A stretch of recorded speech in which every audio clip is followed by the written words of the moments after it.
curiosidades de Round 6 nunca acabam. Toda semana, novos detalhes interessantes surgem. Hoje, no Charlie Etales, reuni alguns para você. E claro, vamos revisar novas teorias sobre a terceira temporada. Pronto? Vamos começar.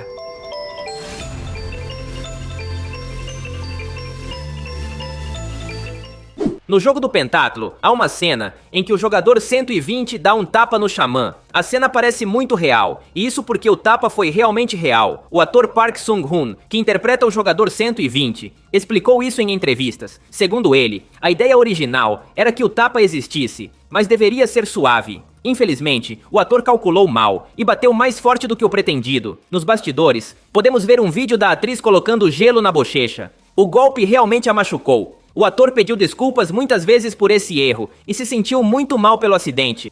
Recentemente, surgiu uma teoria indicando quem serão os últimos sobreviventes dos jogos. Tudo se baseia neste pôster, que estou mostrando para você. A teoria afirma que esses 3 personagens serão os finalistas: Ji-hoon, o jogador youtuber, e a jogadora grávida. Mas por que eles seriam os escolhidos? Bem, porque na primeira temporada, a Netflix lançou um pôster idêntico a este, e nesse pôster, podíamos ver Sang-woo e Sae-byok nas mesmas posições. Eles foram finalistas com Gi-hoon, e como você pode ver, ocupam os mesmos lugares que os jogadores do pôster atual. Na verdade, há mais conexões. No pôster antigo, vemos o idoso Il-nam, à direita de Gi-hoon. Na época, ele era o vilão infiltrado nos jogos. E no novo pôster, o frontman está à direita porque ele é o novo infiltrado. As semelhanças são evidentes. Se você me perguntar, essa teoria faz sentido, já que nos disseram há um tempo que a jogadora grávida seria muito importante. Em várias cenas, o frontman é mostrado sendo amigável com ela, porque ela o lembra de sua falecida esposa. Além disso, na segunda temporada, há uma cena em que a mulher xamã dá uma profecia para Gi-hoon. Isso indica que Gi-hoon está destinado a salvar essa mulher. Isso significa que a mulher grávida definitivamente estará na final. E nesse caso, seu ex-namorado pode acompanhá-la. O que você acha da teoria? Durante o jogo do pentatlo, a jogadora grávida nos conta que quando jogou Dakt com o recrutador, ela venceu mais vezes. Isso explica muitos detalhes. Por exemplo, deixa claro por que ela não tem marcas de tapas como seu ex-namorado. Ela perdeu algumas vezes, mas como venceu mais rodadas, tinha o suficiente para pagar a penalidade e evitar ser atingida. Outro detalhe interessante é que quando a conhecemos pela primeira vez, ela está em uma clínica de aborto. Provavelmente, ela ia usar o dinheiro que ganhou do recrutador para pagar pelo procedimento, mas no final, mudou de ideia e decidiu entrar no Round 6 para ganhar dinheiro para seu bebê.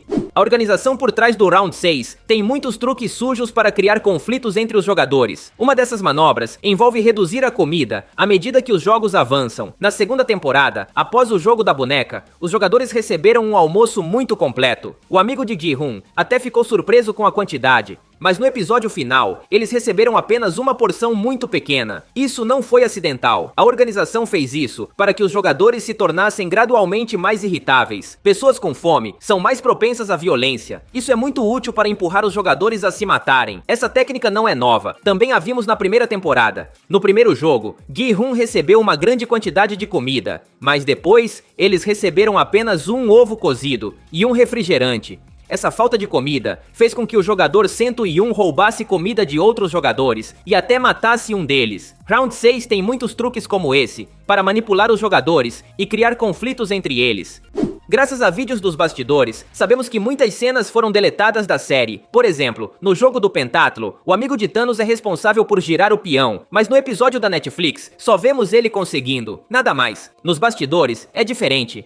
Neste vídeo, vemos ele tentando girar o peão, mas ele falha várias vezes. Em resposta, o jogador 380 o insulta por errar. Na terceira tentativa, ele já está muito nervoso. Suas pernas até tremem de medo. Felizmente, ele finalmente consegue. Tudo isso foi cortado da série. Talvez a parte mais importante tenha sido o momento em que o jogador 380 o insultou. A cena estabelecia que a partir desse ponto já havia algum conflito entre os dois jogadores. Isso é muito relevante, considerando que o cara acabaria matando a garota no final da temporada. Com a cena deletada, faz muito mais sentido, porque ele guardava algum ressentimento contra ela. A intervenção de Gi-hoon mudou vários detalhes nos jogos atuais. Por exemplo, na primeira temporada, o jogo da boneca era extremamente letal. Apenas 201 jogadores sobreviveram. No entanto, na segunda temporada, 365 pessoas foram salvas, quase o dobro. Isso aconteceu graças a Gi-hun, ajudando muitos jogadores, e talvez todos tivessem sido salvos se tivessem ouvido ele desde o início. O dormitório dos jogadores apresenta as camas empilhadas umas sobre as outras. Esta foi uma ideia da designer de produção da série. Segundo ela, sua intenção era que as camas dessem a ilusão de serem caixas empilhadas dentro de um armazém. Isso foi pensado para representar que os jogadores não são pessoas. Eles são objetos acumulados em uma sala.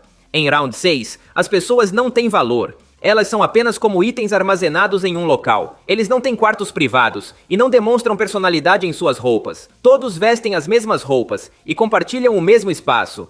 Na cena pós-créditos, nos mostram qual será o novo jogo da terceira temporada. Todos nós já vimos as bonecas, que serão as protagonistas do jogo. No entanto, alguns fãs perceberam algo interessante. Acima da boneca, podemos ver um tipo de corda, e acima dela, há algo que parece um holofote. Segundo alguns fãs, isso significa que o jogo consistirá em se mover enquanto as luzes se acendem e apagam. Seria semelhante ao primeiro jogo da temporada, mas neste caso, a boneca terá controle sobre essa luz em sua cabeça. Quando a luz estiver acesa, os jogadores devem se mover enquanto ela os observa. Mas tudo mudará quando a boneca apagar as luzes. Aqui, os jogadores terão que se mover no escuro, e a boneca masculina os observará com um sistema de visão noturna. Essa ideia não é tão absurda. Na primeira temporada, vimos como o frontman usava uma câmera infravermelha para ver os jogadores no escuro. A boneca masculina poderia usar algo semelhante.